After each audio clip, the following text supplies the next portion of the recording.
ರಾಜ್ಯದಲ್ಲಿ ಮಳೆರಾಯನ ಆರ್ಭಟ ಇನ್ನೂ ಕಡಿಮೆಯಾಗಿಲ್ಲ. ಅದರಲ್ಲೂ ಕರಾವಳಿ ಭಾಗದಲ್ಲಿ ಭಾರೀ ತಲೆನೋವು ಹೆಚ್ಚಿಸಿರುವಂತಹ ಮಳೆರಾಯ ಶಾಲಾ ಕಾಲೇಜು ಬಂದ್ ಆಗುವಂತೆ ಮಾಡಿದ್ದಾನೆ. ಅತ್ತ ಮಹಾರಾಷ್ಟ್ರದಲ್ಲಿ ಸುರಿದಂತಹ ಮಳೆ ಬೆಳಗಾವಿಗೆ ಕಂಟಕವಾಗಿ ಪರಿಣಮಿಸಿದೆ.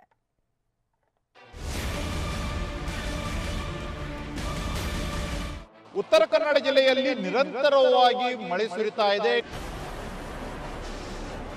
ನೀವು ದೃಶ್ಯದಲ್ಲಿ ನೋಡಬಹುದು ಯಾವ ರೀತಿಯಾಗಿ ಮಳೆ ಅವಾಂತರ ಸೃಷ್ಟಿ ಮಾಡಿದೆ ಅಂತ.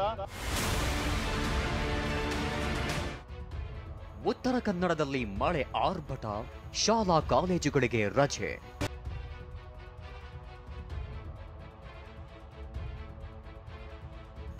ರಾಜ್ಯದಲ್ಲಿ ವರುಣನ ಆರ್ಭಟ ಜೋರಾಗಿದೆ. ಜಿಲ್ಲೆಗಳಲ್ಲೂ ಮಳೆ ಹಲವು ಅವಾಂತರಗಳನ್ನ ಸೃಷ್ಟಿಸಿದೆ. ಉತ್ತರ ಕನ್ನಡ ಜಿಲ್ಲೆಯಲ್ಲಿ ರಚ್ಚೆ ಹಿಡಿದು ಸುರಿಯುತ್ತಿರೋ ಮಳೆ 4 ದಿನವಾದರೂ ತನ್ನ ಅಬ್ಬರ ನಿಲ್ಲಿಸಿಲ್ಲ. ಕಾರವಾರ ತಾಲೂಕಿನ ಚೆಂಡಿಯ ಗ್ರಾಮದಲ್ಲಿ ಮನೆಗೂ ನೀರು ಹೋಗಿದೆ.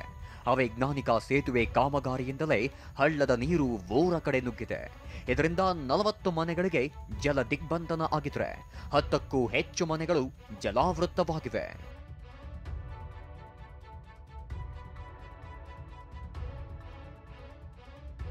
ಇನ್ನು ಚೆಂಡಿಯ ಪಕ್ಕದ ಈಡೂರು ಗ್ರಾಮದಲ್ಲೂ ಇದೇ ಪರಿಸ್ಥಿತಿ. ಐಸ್ ಫ್ಯಾಕ್ಟರಿ ರಸ್ತೆ ಸಂಪೂರ್ಣ ಮುಳುಗಡೆ ಆಗಿದ್ದು, ಇಲ್ಲಿ ರಸ್ತೆ ಯಾವುದು, ಜಮೀನು ಯಾವುದು ಅನ್ನೋದೇ ಕಾಣ್ತಿಲ್ಲ. 100 ಎಕರೆಯ ಕೃಷಿ ಭೂಮಿ ಮುಳುಗಡೆ ಆಗಿದ್ದು, ರೈತರು ಆತಂಕದಲ್ಲಿದ್ದಾರೆ. ಇನ್ನು ಈಡೂರು ಗ್ರಾಮದ ಮನೆಯೊಂದು ನಡು ನೀರಲ್ಲಿದ್ದು, ಮನೆಯವರನ್ನ ಕಾಳಜಿ ಕೇಂದ್ರಕ್ಕೆ ಶಿಫ್ಟ್ ಮಾಡಲು ಜಿಲ್ಲಾಡಳಿತ ಸಜ್ಜಾಗಿದೆ. ಇದೇ ಸ್ಥಳಕ್ಕೆ ಹೋಗಿರೋ TV9 ತಂಡ ಗ್ರೌಂಡ್ ರಿಪೋರ್ಟ್ ಮಾಡಿದೆ. ಉತ್ತರ ಕನ್ನಡ ಜಿಲ್ಲೆಯಲ್ಲಿ ನಿರಂತರವಾಗಿ ಮಳೆ ಸುರಿತಾ ಇದೆ. ನೀವು ದೃಶ್ಯದಲ್ಲಿ ನೋಡ್ತಾ ಇರಬಹುದು, ಮಳೆಯ ಅಬ್ಬರ ಕ್ಷಣಕ್ಕೂ ಹೆಚ್ಚಿಗೆ ಆಗ್ತಾ ಇದೆ. ಅದರ ಜೊತೆಗೆ ಜಲ ದಿಗ್ಬಂಧನ ಆಗಿದೆ. ನೀವು ಏನಿದು ನೋಡ್ತಾ ಇದ್ದೀರಾ, ಇದು ಉತ್ತರ ಕನ್ನಡ ಜಿಲ್ಲೆಯ ಕಾರವಾರ ತಾಲೂಕಿನ ಚೆಂಡಿಯಾ ಗ್ರಾಮ ಪಂಚಾಯತಿ ವ್ಯಾಪ್ತಿಯಲ್ಲಿರುವಂತಹ ಐಸ್ ಫ್ಯಾಕ್ಟರಿ, ಈಡೂರು ಮತ್ತು ಚೆಂಡಿಯಾ ಗ್ರಾಮಗಳಿಗೆ ಹೋಗುವಂತಹ ರಸ್ತೆ. ಇದು ರಸ್ತೆ ಪೂರ್ತಿಯಾಗಿ ಕ್ಲೋಸ್ ಆಗಿದೆ. ಅಷ್ಟೇ ಅಲ್ಲದೆ ರಸ್ತೆಯ ಮೇಲೆನೇ ಇಷ್ಟು ನೀರಿದೆ. ಇನ್ನು ರಸ್ತೆಯ ಪಕ್ಕದಲ್ಲಿರುವಂತಹ ಮರಗಳಂತೂ ಪೂರ್ತಿಯಾಗಿ ಮುಳುಗೋಗಿದೆ. ಅಂದ್ರೆ ಒಂದು ವೇಳೆ ಏನಾದರೂ ರಸ್ತೆಯ ಪಕ್ಕದಲ್ಲಿ ಒಂದು ಕಾಲು ಕೆಳಗಡೆ ಹೋದ್ರೂ ಸಹಿತ ಆ ವ್ಯಕ್ತಿ ನಿರ್ಬಲವಾಗುವಂಥ ಸಾಧ್ಯತೆಗಳು ಸಹಿತ ಇದೆ. ಇಂಥ ಸಂಕಷ್ಟಕರ ಪರಿಸ್ಥಿತಿಯಲ್ಲಿಯೂ ಸಹಿತ ಕೆಲವು ಮನೆಗಳು ಜಲದಿಗ್ಬಂಧನ ಆಗಿದೆ. ನೀವು ದೃಶ್ಯದಲ್ಲಿ ನೋಡಬಹುದು ಮನೆಗಳ ಪರಿಸ್ಥಿತಿ ಯಾವ ರೀತಿ ಇದೆ ಅಂತ. ಆ ಮನೆಯಲ್ಲಿ ಈಗಾಗಲೇ ಏನು ವೃದ್ಧರಿದ್ದಾರೆ, ಅವರನ್ನ ಹೊರಗಡೆ ಕರ್ಕೊಂಡು ಬರ್ಬೇಕಂತನೂ ಸಹಿತ ಕೆಲವರು ಪ್ರಯತ್ನ ಪಡ್ತಾ ಇದ್ದಾರೆ. ಆದರೆ ಅವರನ್ನ ಹೊರಗಡೆ ಹೆಂಗೆ ಕರ್ಕೊಂಡು ಬರೋದು ಅಂತೂ ಸಹಿತ ಸವಾಲಾಗಿದೆ. ಮನೆಗೆ ನೀರು ನುಗ್ಗಿರೋದು ಒಂದ್ ಕಡೆಯಾದ್ರೆ, ಕುಮಟಾ ತಾಲೂಕಿನ ಮೆಡ್ಜಾನ್ ರಸ್ತೆಯಲ್ಲಿ ಗುಡ್ಡ ಕುಸಿತವಾಗಿದೆ. ರಾಷ್ಟ್ರೀಯ ಹೆದ್ದಾರಿ 66ಕ್ಕೆ ಹೊಂದಿಕೊಂಡಿರುವ ಮೆಡ್ಜಾನ್ ಶಿರಸಿ ರಸ್ತೆ ಮೇಲೆಯೇ ಮಣ್ಣು ಬೀಳುತ್ತಿದ್ದು, ಆತಂಕದಲ್ಲೇ ಸವಾರರು ಸಾಕ್ತಿದ್ದಾರೆ.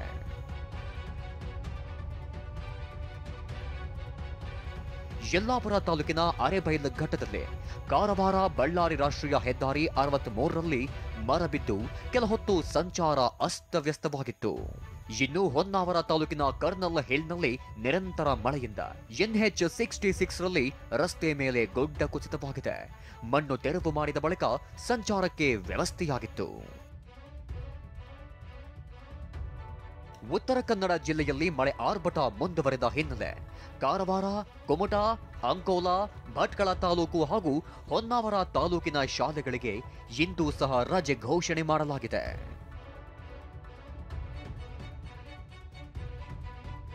ಚಿಕ್ಕಮಗಳೂರು ದಕ್ಷಿಣ ಕನ್ನಡ ಜಿಲ್ಲೆ ಸಂಪರ್ಕಿಸುವ ಚಾರ್ಮಡಿ ಘಾಟಿಯಲ್ಲಿ ಭೂಕುಸಿತವಾಗಿದೆ.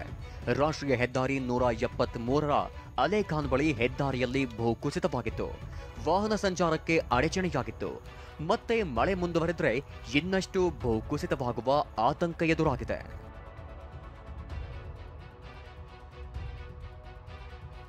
ಇತ್ತ ಹಾಸನ ಜಿಲ್ಲೆಯ ಮಲೆನಾಡು ಭಾಗದಲ್ಲೂ ಭಾರೀ ಮಳೆ ಮುಂದುವರೆದಿದೆ. ಬೆಂಗಳೂರು ಮಂಗಳೂರು ನಡುವಿನ ರಾಷ್ಟ್ರೀಯ ಹೆದ್ದಾರಿಯಲ್ಲಿ ಅವಾಂತರಗಳೇ ಆಗ್ತಿವೆ. ಮಳೆಯಿಂದ ರಸ್ತೆ ನಿರ್ಮಾಣಕ್ಕೆ ಹಾಕಿದ್ದ ಮಣ್ಣು ಕೊಚ್ಚಿ ಹೋಗಿದೆ. ಶಿರಾಡಿ ಘಾಟ್ ಮಾರ್ಗದ ಹಲವೆಡೆ ನಿರ್ಮಾಣ ಹಂತದ ರಸ್ತೆ ಕುಸಿದಿದೆ. ಡೋಣಿಗಲ್ ಮಾರನಹಳ್ಳಿ ನಡುವೆ ರಸ್ತೆ ಕುಸಿತದಿಂದ ಅಪಾಯ ಎದುರಾಗಿದೆ. ರಸ್ತೆ ಕಾಮಗಾರಿ ಉದ್ಘಾಟನೆ ಆಗುವ ಮುಂಚೆನೆ ಹಲವಾರು ಕಡೆ ಕಾಂಕ್ರೀಟ್ ರಸ್ತೆಗಳು ಕುಸಿದೋಗಿದೆ. ಸೈಡುಗಳಲ್ಲಿ ಮಣ್ಣು ಕಡಿತವಾದ ರೀತಿಯಲ್ಲಿ ಅವರು ಸೈಡ್ಗಳನ್ನು ಕಡಿತ ಮಾಡಿರೋದರಿಂದ, ಮಣ್ಣು ತೆಗೆದಿರೋದರಿಂದ ಈಗಾಗಲೇ ಭೂಕುಸಿತ ಉಂಟಾಗಿ ರೋಡ್ ಮೇಲೆ ಕಂಪ್ಲೀಟು ಸಂಚಾರ ಬಂದಾಗ್ತಾ ಇದೆ. ಆಮೇಲೆ ನೆಲದಲ್ಲಿರುವಂಥ ಭೂಮಿ ಕುಸಿಯೋದ್ರಿಂದ ರಸ್ತೆಗಳೇ ಬಿರುಕು ಬಿದ್ದು ಆಗಲೇ ಹಾಳಾಗಿ ಮುರಿದು ಹೋಗುವಂಥ ಸಂಭವ ಇದೆ. ಈ ಕಳಪ ಕಾಮಗಾರಿ ಮುಂದಿನ ದಿನಗಳಲ್ಲಿ ಇನ್ನಷ್ಟು ಅಪಘಾತಗಳನ್ನು ತರಲಿಕ್ಕೆ ಕಾರಣ ಆಗ್ತದೆ. ದಕ್ಷಿಣ ಕನ್ನಡ ಜಿಲ್ಲೆಯಲ್ಲಿ ಧಾರಾಕಾರ ಮಳೆ ಹಿನ್ನೆಲೆ ಮಂಗಳೂರು ತಾಲೂಕಿನ ಶಾಲಾ ಕಾಲೇಜುಗಳಿಗೆ ಇಂದು ರಜೆ ಘೋಷಣೆ ಮಾಡಿ ಜಿಲ್ಲಾಧಿಕಾರಿ ಮುಲೈ ಮುಗಿಲನ್ ಆದೇಶ ಹೊರಡಿಸಿದ್ದಾರೆ. ಮಹಾರಾಷ್ಟ್ರದ ಘಟ್ಟ ಪ್ರದೇಶದಲ್ಲಿ ಭಾರೀ ಮಳೆಯಾಗಿದ್ದರಿಂದ ದೂಧಗಂಗಾ ನದಿ ಅಪಾಯದ ಮಟ್ಟ ಮೀರಿ ಹರಿಯುತ್ತಿದೆ. ಚಿಕ್ಕೋಡಿ ಬಳಿಯ ಕಾರದಗ ಬೋಜ್ ಸಂಪರ್ಕಿಸುವ ಸೇತುವೆ ಮುಳುಗಡೆಯಾಗಿದೆ. ಸೇತುವೆ ಮೇಲೆ ನೀರು ಬೋರ್ಗೊರೆಯುತ್ತಿದ್ರೂ ಜನ ಅಪಾಯ ಲೆಕ್ಕಿಸದೆ ಸಂಚರಿಸುತ್ತಿದ್ದಾರೆ. ಕಲ್ಯಾಣ ಕರ್ನಾಟಕಕ್ಕೂ ಮಳೆ ಕಾಲಿಟ್ಟಿದ್ದು ಕಲಬುರಗಿ ಜಿಲ್ಲೆ ಅಪಜಲಪುರ ತಾಲೂಕಿನ ಸಿದನೂರು ಗ್ರಾಮದಲ್ಲಿ ಸೇತುವೆ ಜಲಾವೃತವಾಗಿದೆ. ಮಳೆಯಿಂದ ರಾಜ್ಯದ ಪ್ರಮುಖ ಜೋಗ್ ಫಾಲ್ಸ್, ಗೋಕಾಕ್ ಫಾಲ್ಸ್ ಸೇರಿ ಹಲವು ಜಲಪಾತಗಳಿಗೆ ಜೀವಕಳೆ ಬಂದಿದೆ.